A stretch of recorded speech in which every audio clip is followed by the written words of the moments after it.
अगर आपकी सैलरी आते ही खत्म हो जाती है और हर महीने के आखिर तक आपको उधार लेकर गुजारा करना पड़ता है और आप सोचते हैं कि बस इनकम बढ़ जाए तो ये प्रॉब्लम खत्म हो जाएगी, तो यहीं आप सबसे बड़ी गलती कर रहे हैं। सच्चाई ये है कि देश के 90% नौकरी करने वाले लोग इसी जाल में फंसे हुए हैं, चाहे उनकी सैलरी 10,000 हो या 1 लाख रुपए। और अगर आप भी मानते हैं कि ज्यादा कमाने से आपकी फाइनेंशियल प्रॉब्लम्स अपने आप सॉल्व हो जाएंगी, तो आप धीरे धीरे एक ऐसे ट्रैप में फंसते जाओगे जहां से निकलना आपके लिए लगभग नामुमकिन हो जाएगा। आज की वीडियो में हम बात करेंगे उन छोटी छोटी गलतियों की जो साइलेंटली आपकी सैलरी को खत्म कर देती हैं, और उन 7 सिंपल टेक्निक्स की जिनसे आप बिना इनकम बढ़ाए भी पैसे बचाना शुरू कर सकते हो। अगर आपको लगता है कि पैसा आपके पास टिकता ही नहीं है, तो ये वीडियो आपके लिए है। सबसे पहली और सबसे पावरफुल मनी सेविंग टेक्निक है पे योरसेल्फ फर्स्ट। इसका सिंपल मतलब है, जैसे ही आपकी सैलरी अकाउंट में क्रेडिट हो, सबसे पहले उसका एक हिस्सा खुद के लिए अलग कर दो, यानी सेविंग्स के रूप में। ज्यादातर लोग क्या करते हैं, पहले खर्च करते हैं और जो बचता है उसे सेव करने की कोशिश करते हैं, और सच तो यह है कि आखिर में कुछ बचता ही नहीं। इस टेक्निक में आपको उल्टा करना है, पहले बचत फिर खर्च। जैसे ही आपकी सैलरी आए, तुरंत उसका कुछ हिस्सा या जितना भी आप डिसाइड करें एक अलग अकाउंट में ट्रांसफर कर दें। ध्यान रखें कि ये अकाउंट आपके डेली यूज वाले अकाउंट से अलग हो और आइडियली किसी भी यूपीआई या ऑनलाइन पेमेंट ऐप से जुड़ा ना हो। इसका फायदा क्या होगा, जब आप खुद को पहले पे करते हो तो आपको एक मेंटल सेटिस्फैक्शन मिलता है कि आपने अपने फ्यूचर के लिए कुछ सिक्योर कर लिया है, और जब वो पैसा एक अलग अकाउंट में चला जाता है तो उसे खर्च करना आसान नहीं रहता। अब अगर आपको उस पैसे की जरूरत पड़ेगी तो आपको एटीएम जाना पड़ेगा या बैंक विजिट करना पड़ेगा, और यही छोटी सी इनकन्वीनियंस आपको बार बार पैसे निकालने से रोकेगी।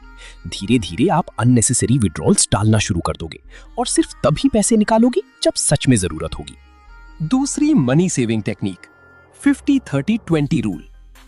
अगर आप सच में अपनी फाइनेंशियल लाइफ को कंट्रोल में रखना चाहते हो तो दूसरी सबसे इफेक्टिव टेक्निक है 50-30-20 रूल। ये एक सिंपल बजटिंग सिस्टम है जो आपकी पूरी सैलरी को 3 हिस्सों में डिवाइड कर देता है, ताकि आप ना सिर्फ सरवाइव करो बल्कि धीरे धीरे फाइनेंशियली ग्रो भी करो। सबसे पहले अपनी मंथली इनकम को 3 पार्ट्स में बांटो। 50% नीड्स या जरूरतें। ये वो खर्च हैं जिनके बिना आप रह नहीं सकते। रेंट या घर का खर्च, राशन और खाना, बिजली, पानी, मोबाइल बिल, बेसिक ट्रांसपोर्ट, मतलब सिर्फ जरूरी चीजें। 30% वॉन्ट्स या लाइफस्टाइल या शौक। ये वो खर्च हैं जो लाइफ को एंजॉय करने के लिए करते हैं। बाहर खाना, cafe, shopping, entertainment, movies, OTT, weekend outings. 20% savings, सबसे इंपॉर्टेंट। ये हिस्सा आपका फ्यूचर बनाता है। Savings account, mutual funds, SIP, emergency fund, investments. यही पैसा आपको फाइनेंशियली स्ट्रॉन्ग बनाता है। एक एग्जाम्पल समझने की कोशिश करो। मान लो आपकी सैलरी है 30,000 रुपए। नीड्स 50% यानी 15,000 रुपए। वॉन्ट्स 30% यानी 9,000 रुपए। सेविंग्स 20% यानी 6,000 रुपए।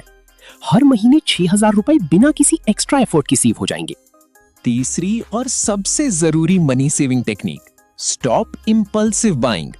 अगर आप सच में पैसे बचाना चाहते हो तो सबसे बड़ा बदलाव आपको अपनी खरीदने की आदतों में लाना होगा। बहुत से लोग एक ही गलती करते हैं, जैसे ही कोई चीज पसंद आती है बिना ज्यादा सोचे तुरंत खरीद लेते हैं। यही आदत धीरे धीरे आपकी सैलरी को खत्म कर देती है।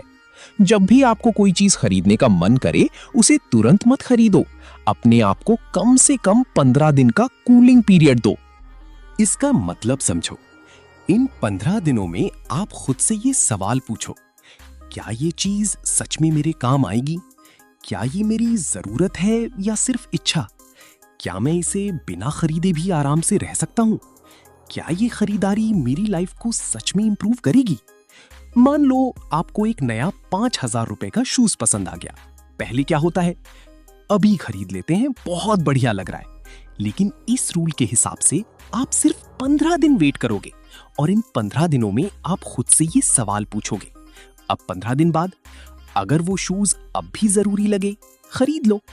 अगर एक्साइटमेंट खत्म हो गई, समझ जाओ ये सिर्फ इंपल्स था। ज्यादातर इंपल्सिव परचेजेस जरूरत से नहीं होते, बल्कि इमोशन से होते हैं। हम अक्सर चीजें इसलिए खरीदते हैं बोर्डम दूर करने के लिए, स्ट्रेस कम करने के लिए या सिर्फ मोमेंटरी एक्साइटमेंट के लिए। लेकिन इस रूल से आपका फायदा ये होगा कि आपके अननेसेसरी खर्च बहुत कम हो जाएंगे, आप इमोशनली स्पेंडिंग से बच जाओगे और धीरे धीरे आपका फाइनेंशियल डिसिप्लिन बिल्ड होगा।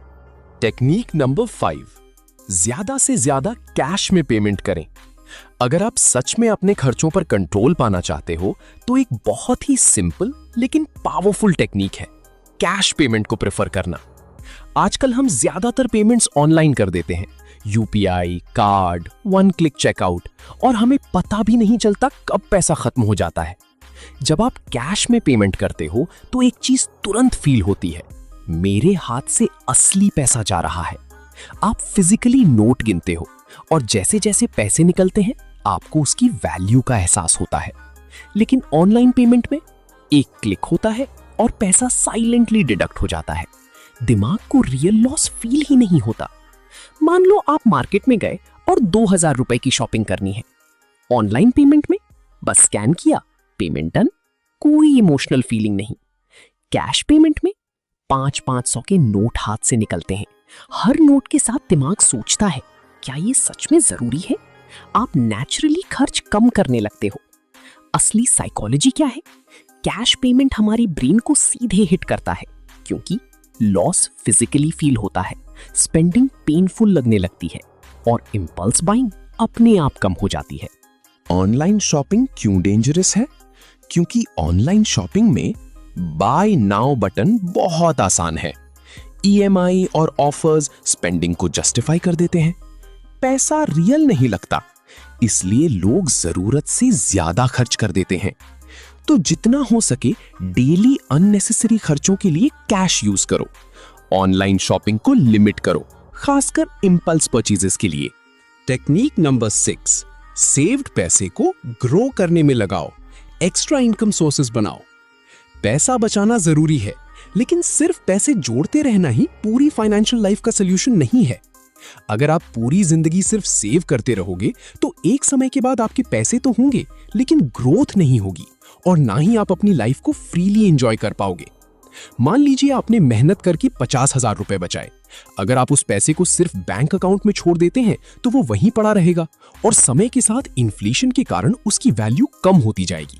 लेकिन अगर आप उसी पैसे को किसी प्रोडक्टिव काम में लगाते हैं, जैसे कोई स्किल सीखकर फ्रीलांसिंग शुरू करना, छोटा बिजनेस शुरू करना या डिसिप्लिन्ड इन्वेस्टिंग जैसे म्यूचुअल फंड्स या एसआईपी में डालना, तो वही पैसा धीरे धीरे आपके लिए एडिशनल इनकम सोर्सेज बना सकता है। ये पूरी सोच एक सिंपल प्रिंसिपल पर काम करती है जिसे कंपाउंड ग्रोथ कहा जाता है, जहां पैसा समय के साथ खुद बढ़ने लगता है अगर उसे सही जगह लगाया जाए। लेकिन इसके लिए सबसे जरूरी चीज है माइंडसेट चेंज। ज्यादातर लोग सोचते हैं कि जितना ज्यादा बचा लेंगे उतना अच्छा है, लेकिन सही सोच ये है कि मैं अपने पैसे को कैसे इस तरह यूज करूं कि वो मेरे लिए और पैसा बना सके। आप अपनी सेव्ड पैसे को कई तरीकों से उपयोग कर सकते हैं, जैसे हाई इनकम स्किल सीखना, साइड बिजनेस शुरू करना, एसआईपी या इंडेक्स फंड्स में निवेश करना या ऐसी अपॉर्चुनिटीज एक्सप्लोर करना जो फ्यूचर इनकम जनरेट कर सकें। लेकिन इसमें एक बैलेंस होना बहुत जरूरी है। सिर्फ सेविंग करने से पैसा स्टैग्नेंट हो जाता है और सिर्फ रिस्क लेने से फाइनेंशियल स्टेबिलिटी बिगड़ सकती है। इसलिए सही तरीका ये है कि पहले पैसा सेव करें और फिर उसका एक हिस्सा ग्रोथ के लिए यूज करें। अंत में असली सच्चाई यही है कि सिर्फ पैसा बचाना आपको सुरक्षित रख सकता है, लेकिन पैसा को सही जगह लगाना ही आपको फाइनेंशियल फ्रीडम की तरफ ले जाता है। तो अगर आप आज की इस वीडियो से एक चीज अपने साथ ले जाना चाहते हो तो वो ये है कि पैसा सिर्फ कमाने या बचाने की चीज नहीं है, बल्कि उसे समझदारी से इस्तेमाल करने की चीज है। जो लोग सिर्फ सेव करते रहते हैं वो एक जगह रुक जाते हैं, लेकिन जो लोग अपने पैसे को सही डायरेक्शन में लगाना सीख लेते हैं वही धीरे धीरे फाइनेंशियल फ्रीडम की तरफ बढ़ते हैं। अब अगली बार जब भी आपके पास कुछ एक्स्ट्रा पैसा बचे तो सिर्फ उसे बैंक में छोड़ने के बारे में मत सोचिए, बल्कि ये सोचिए कि मैं इससे और क्या क्रिएट कर सकता हूँ, कौन सा नया इनकम सोर्स बिल्ड कर सकता हूँ। यही सोच आपको कॉमन माइंडसेट से अलग करके फाइनेंशियली स्ट्रांग बनाती है। अगर आपको इस वीडियो में बताई गई बातें प्रैक्टिकल लगी हो तो इन्हें अपनी लाइफ में इंप्लीमेंट करना शुरू कीजिए, क्योंकि नॉलेज तभी काम की होती है जब उसे एक्शन में बदला जाए। अगर आपको ये वीडियो पसंद आई हो तो इसे लाइक करें, अपने दोस्तों के साथ शेयर करें और ऐसे ही वैल्यू बेस्ड कंटेंट के लिए चैनल को सब्सक्राइब करना ना भूलें।